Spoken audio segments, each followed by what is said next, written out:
There's something deeply wrong with these pictures. Not in an obvious way. There's no blood, no monsters, no violence, no threat. Just faces, familiar almost, and yet something inside us rejects it immediately. Something's off. We know that for sure, despite how close to normal that they may look. That uncomfortable feeling has a name, the Uncanny Valley.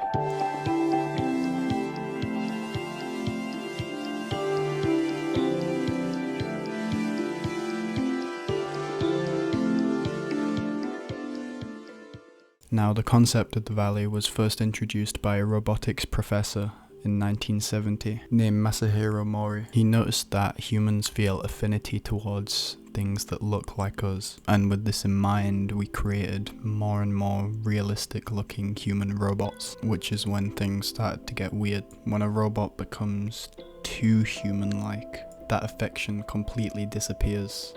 The dip in emotional response, the sharp drop into discomfort, is what he called the valley.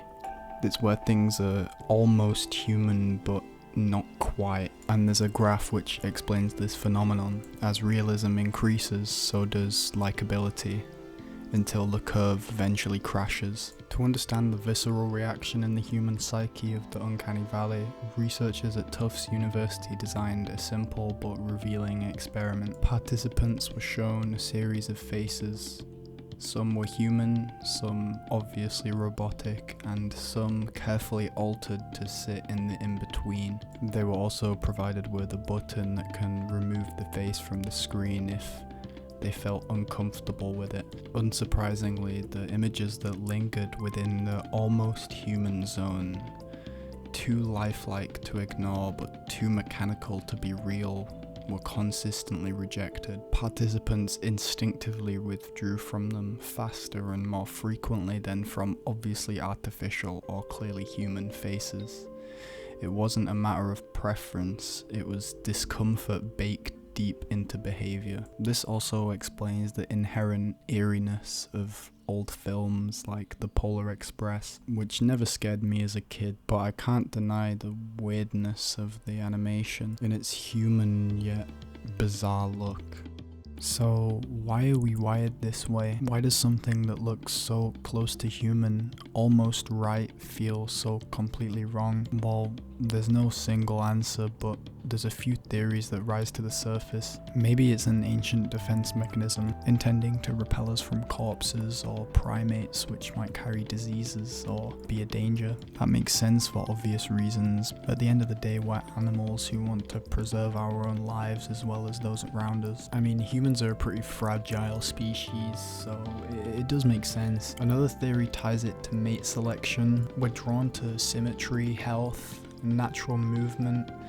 When something mimics that and fails even slightly, we're kind of repelled. And there's another slightly darker theory. The Uncanny Valley seems to be some sort of glitch within our psyche. We can differentiate between different boxes like human and inanimate, but when something sits on the fence, there's cognitive friction almost, and it gives us this uncomfortable feeling like something isn't quite right, and it almost feels malevolent. The presence of the Uncanny Valley can be felt throughout most genres of media. One of the most famous examples, which I've already mentioned, is The Polar Express, where the characters' faces were rendered with such realism, yet their empty eyes and lifeless expressions pulled us deeply into the valley. Hyper-realistic robots like Sophia can hold conversations and even smile, but their stiffness gives a glimpse of something sinister beneath the surface. Even early AI images and videos had this uncanny, unrealistic effect,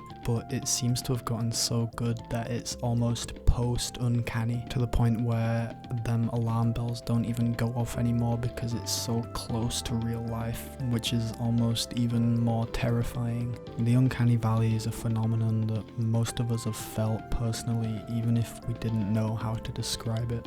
And it's a reminder that as humans, we aren't just reacting to appearances, we're scanning for presence, for life, for something real, and when that's missing, we can tell. Well, at least for now.